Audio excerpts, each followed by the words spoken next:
And I think it had only maybe just started airing when I was cast, so I got to see an episode, so I knew what my castmates looked like and kind of get an idea of the show a little bit. But I didn't know that it was like such a phenomenon until I went to the movie premiere. And then I was like, oh my gosh, this isn't just a little kids show. This is huge. Like, they were like rock stars, you know? So.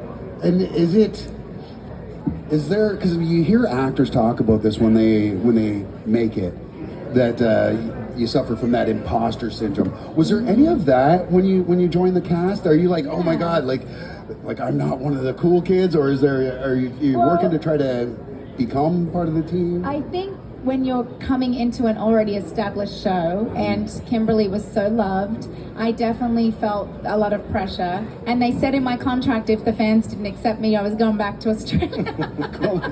Wow. So, a little bit of pressure. And I was very sensitive to the fact that Amy was leaving, even though she had chosen to move on. Mm-hmm. It was her family and her turf, so I was very sensitive to that. Right. But they made our characters very different, so I think that really helped people accept me. And I had sounded different, so that was a positive. I sounded like I was saying, it's muffin time, not it's muffin time.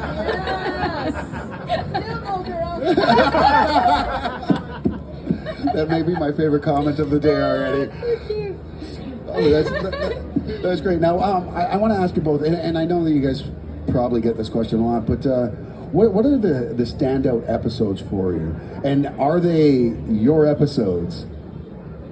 Oh, wow. I'm a big fan of Time Force, the Time Force season. Yeah. Because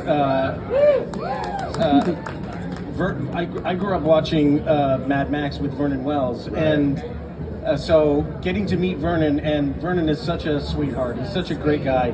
But opposite of what you think, like total opposite. Yeah, and the Time Force really kind of upped the dramatic tension for the show much more than our season did.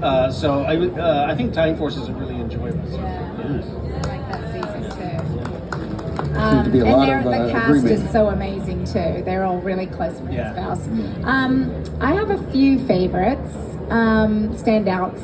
I really loved, it wasn't a featured cat episode, but I really loved the episode where Tommy and Tanya were struck with the singing, like they couldn't stop singing.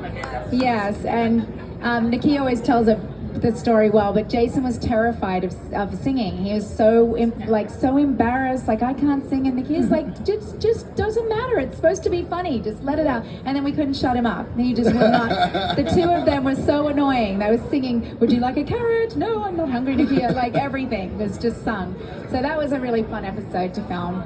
And then I think one that was very controversial, but also really fun to film was the one when we went to the snow and Tommy gets the letter from Kimberly and we take him away. It was very sad. We tried to cheer him up. I tried to introduce him to the new woman, and then Kat and Tommy ended up together. So that was like that was a fun episode to film though, because we got to go to the snow, and it was I remember being very nervous. I was like, I don't know if this is a good idea to put them together. Like, can't they just be best friends? Right. But nope.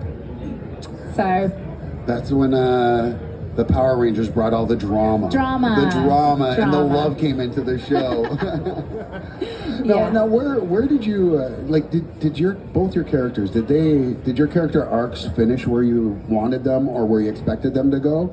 And if not, where would you have liked to have seen those characters go? Well, I wasn't there when my arc finished, so I found out about it retroactively. I thought they did a really nice job with honoring the legacy of the character and sending him off in a good and honorable way. I thought that was really great. I mean, I think it would also have been fun to see Zordon outside of the tube at some point, but I don't think they ever had any plans for that, simply because there was no toy to push. There was no Zordon figure or anything like that, so there was no reason to bring him outside of it. But I think they could have done a lot more with the character if they'd done something like that. Yeah. And is it? And before we go, sorry, is this something that you think that could still happen though? Is there an iteration of Power Rangers that comes up, like a prequel? Well, if you read the Boom Studio comics, they do a lot of back history of Zordon. and Zordon still has his body and actually fights for the grid in that. So I think it would be very interesting to do that. And